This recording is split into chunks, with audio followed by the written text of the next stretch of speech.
On June 27th, 2018, Edmund McMillen and his team of goofy goobers launched their Kickstarter for The Binding of Isaac: Four Souls. Four Souls is basically Edmund's bullet hell game, The Binding of Isaac, turned into a competitive card game for up to 4 players. The Kickstarter was only out for like a month and raised over $2.5 million, which in the card game scene is massive. The scope of the game was no joke either, with every unique video game item getting an equivalent version of itself as a card, which, knowing how easy the game's rules are on the surface, is just unfathomable to consider.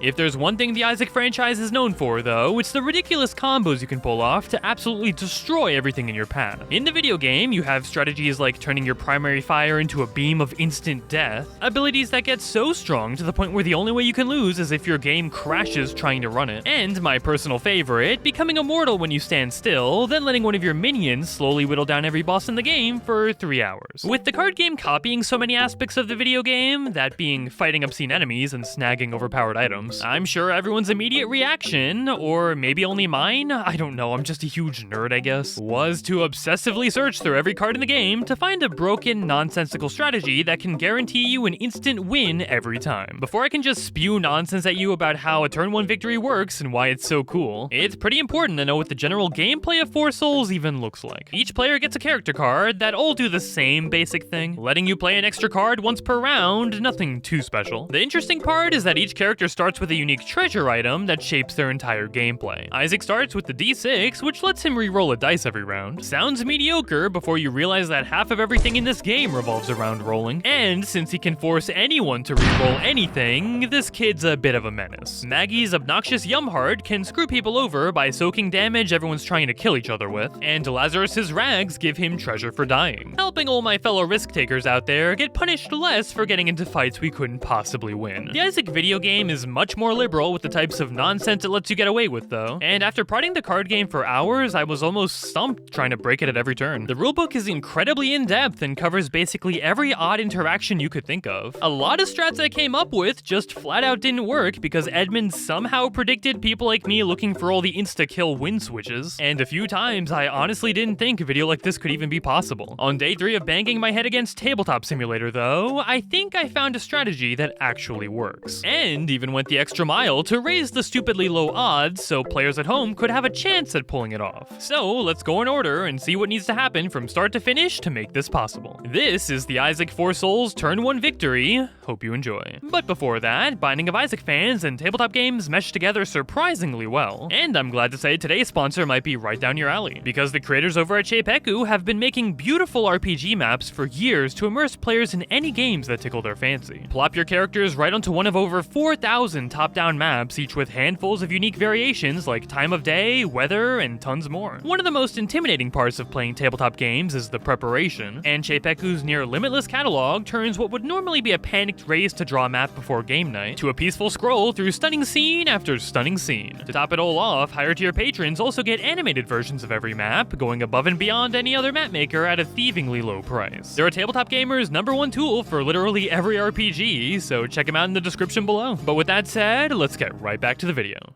First up, we need to get the privilege to play as Eden. Yeah, unlike tons of other games, and even the Isaac video game itself, for some reason, the character you start off as is randomly generated. I'm positive nobody plays with this rule at their own tables because everyone loves maining a single character, but we're bound to the rulebook for this video, so random it is. That'll give you 11 characters and a 9% chance to play as Eden every game. Also, yeah, we're not playing with any of the expansions and dropping dozens more characters into this equation. I wasn't mentally ready to sort through 2,000 more cards from the expansion packs. But why Eden though? Well, the kid gets an extra chance to rig the game in his favor. Unlike every other character that has a dedicated starting treasure like Isaac's Dice and Maggie's Heart, Eden is the only one who begins the game with a random item from the treasure deck. Certain treasures are just inherently better than others, and we're banking on it being from the Guppy set. Lore-wise, Guppy is Isaac's cute little dead cat, and the poor thing's been chopped up and split between 5 different cards in 2 different decks. Now, if we can get get our hands on 2 parts of Guppy, we get a special item called a soul. What's a soul? Well, as the name of the game implies, when a player has 4 souls, they win. And Guppy's soul counts as one. Normally, souls can only be gained through killing dangerous enemies, but there's a few rare exceptions. Like up here, there's always 3 of them lingering around that you can claim if you meet certain conditions. And to claim Guppy's soul, they only require that you have 2 Guppy treasure. Eden gets to start the game being able to look at the top 3 cards of the treasure deck, and if one of those is a Guppy item, we can snag it and start looking for the next. The chance of that happening in the huge 105 card deck is a bit more than 8%, and sorry to say, the odds only get worse from here. The last Guppy item we need is chilling in the loot deck, another pile of around 100 cards filled with god tier items to buff you up throughout the game. Thankfully, one of them also happens to be Guppy's Hairball. And since you start the game with 4 loot cards, there's a 4% chance of drawing it in your starting hand. So yeah, if you're super lucky yet again, you can place it down and finally snag the first soul of the game. Hey, while we're still digging around in the loot deck, there is another card that would be really nice to have in there called the Lost Soul. Unlike the insanity of figuring out how we were gonna get Guppy's soul, the Lost Soul is a piece of cake. If you draw it, you can just play it on your turn and claim the second soul of the game. So at this point, we have half the souls we need to win. Problem though, to play all these items, it takes both our loot plays for the round, which means we can't play anything else and are at the complete mercy of whatever enemies we have to fight coming up. On our turn, there'll be 2 monsters that pop out of the monster deck, and just like everything else in this game, the monsters that show up to fight aren't in equal strength at all. Some are weak and offer smaller rewards, while others are deadly and drop souls when you kill them. Soul-filled enemies make up around 1/3 of the entire monster deck, which is great because finding the correct monster is the easiest thing in this game to have happen. You know what's not easy though? Killing them. As a rough number, battling most enemies with a soul has a good 80% chance of getting you killed without any items or buffs. The weakest soul enemy I could find was Famine, and even they only give us a 55% survival rate. Now, I haven't brought it up much since we covered it earlier, but some of our Guppy treasures can keep us alive a bit longer. The Dead Cat, Guppy's Paw, and Guppy's Hairball all negate damage a little bit, turning the fights from bitterly difficult to a cakewalk depending on which ones you found. I say that because the others don't have abilities that can help us at all, so you're better off with the first few instead. Then, if the correct enemies show up, you can get right to combat. Each monster has health, and whenever you roll a dice higher than their score, you deal 1 damage. If you miss, then they deal damage back, so just keep rolling until you kill them or you die yourself. Even if you do die though, at this point in the challenge, you've gotten so lucky that there's almost no way you can lose. Your next 3 turns would have to be skipped before anyone else in the game could even start contesting your lead. But we're still after that juicy 1-turn victory, so let's assume we didn't die and killed the Irish potato famine. We've got 3 souls now, we've used up literally every action we can take during our turn, and we can't do anything else. Normally, this would be where we end our turn and give up, and it took me way longer than I like to admit figuring out how to keep this going. So, we're only allowed to kill 1 enemy every turn,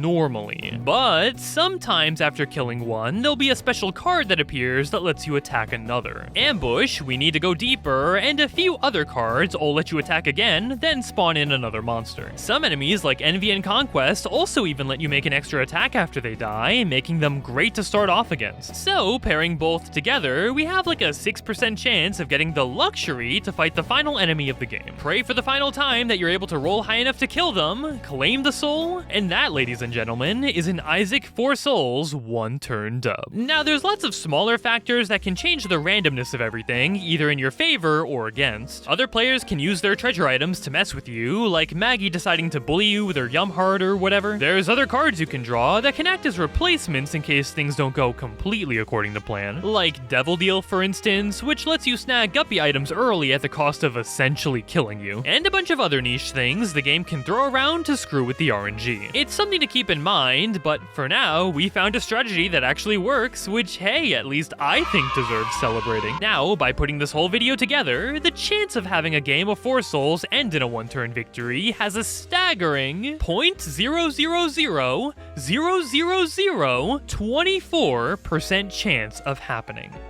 Well, that's, incredibly low. Guess it makes sense considering how many things need to happen for this to even work in the first place. But, yeah, that number's a bit upsetting. Which is even sadder when you consider I had a few other way more elaborate plans in the works, but oh well. Well, hey, it doesn't matter how impossible it is. I figured it out, and it's still kinda cool to know that the stars can align for it to happen. Doubt anyone's played a game where this has gotten anywhere close to happening before. But ha, take that, Edmund. Not even your expertly crafted card game can hold up to my stupidly persistent eye for detail. Good luck to anyone brave enough to throw their chances to win into the gutter attempting this. Quite the contrary, I've been Blaine Simple, and I'll see you all in the next video.